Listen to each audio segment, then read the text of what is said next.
So as I sat with the gospel and the readings this week, I found a story that I'd like to share with you.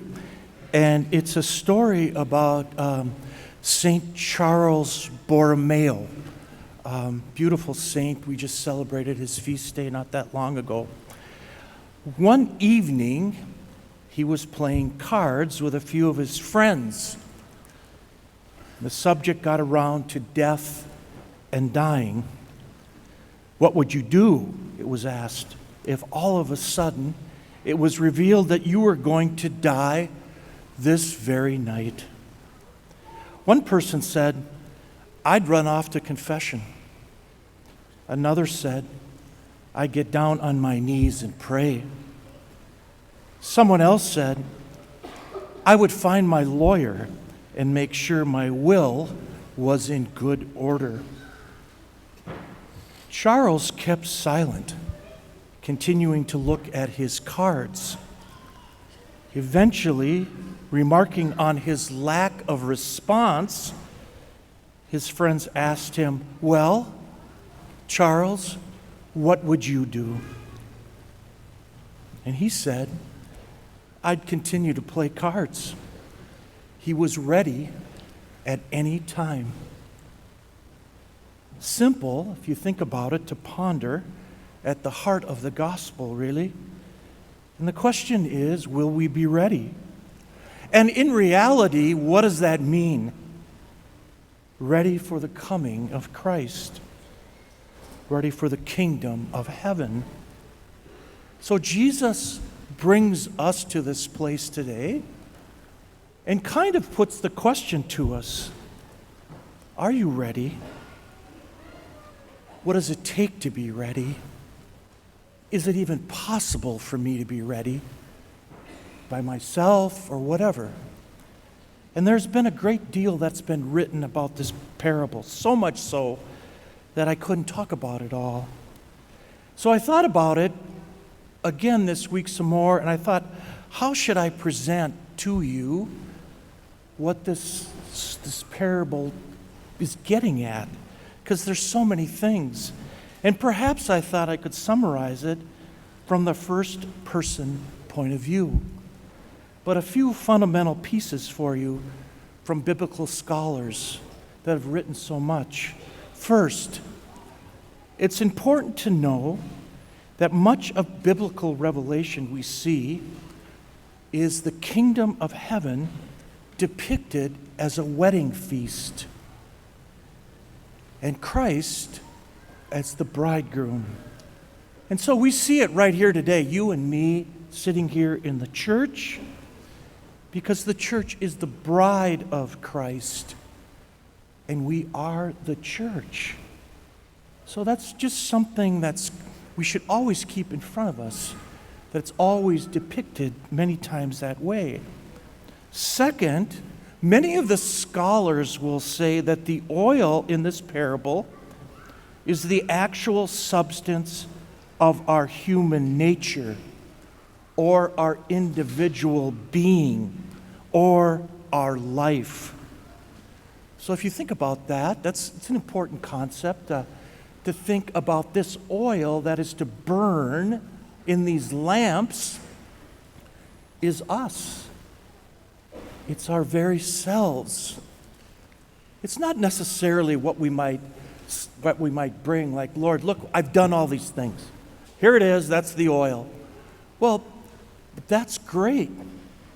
And that's what we're called to, these acts of charity, these things that the Lord wants us to do, to feed the hungry and clothe the naked. But what is the foundation for where that comes from? And what is it that's in the lamp? What is your oil?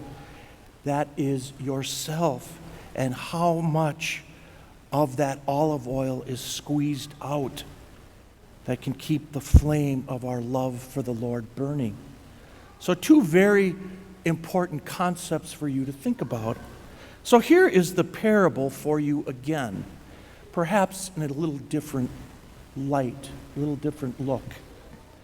There are 10 virgins who go out to meet the bridegroom, Jesus Christ.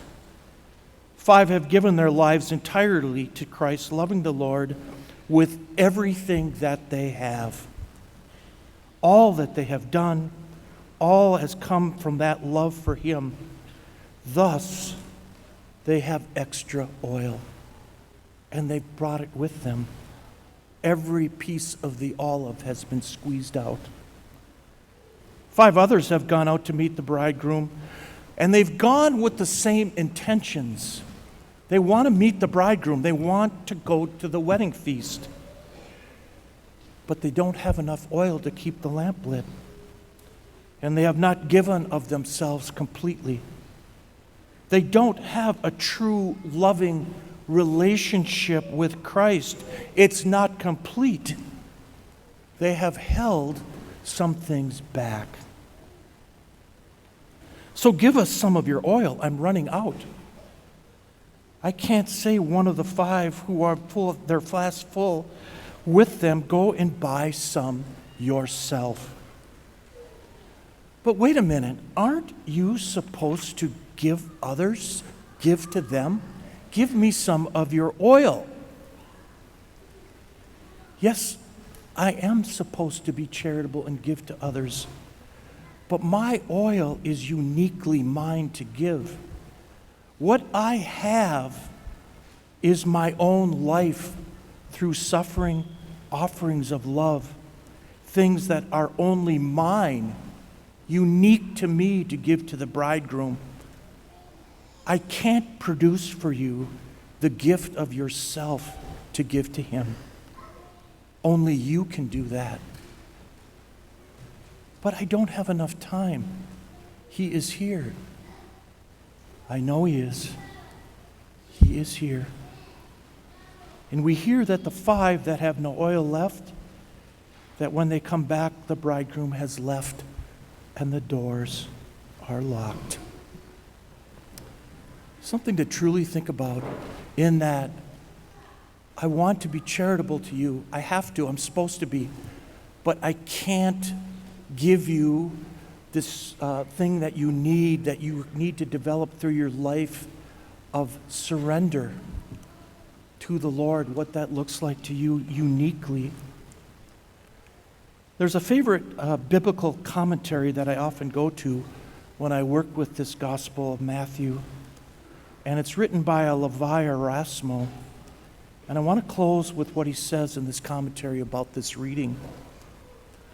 And this applies again to all of us.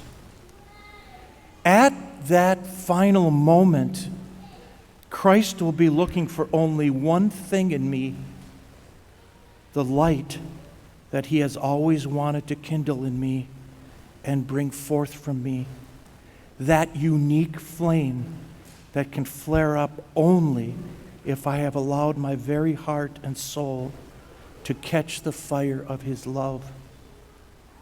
This is the light that only I can give, the light that will result from the combustion of my whole being and all its long and intricate becoming as it offers itself up to the invasion of God's all-consuming fire, mercy, and love.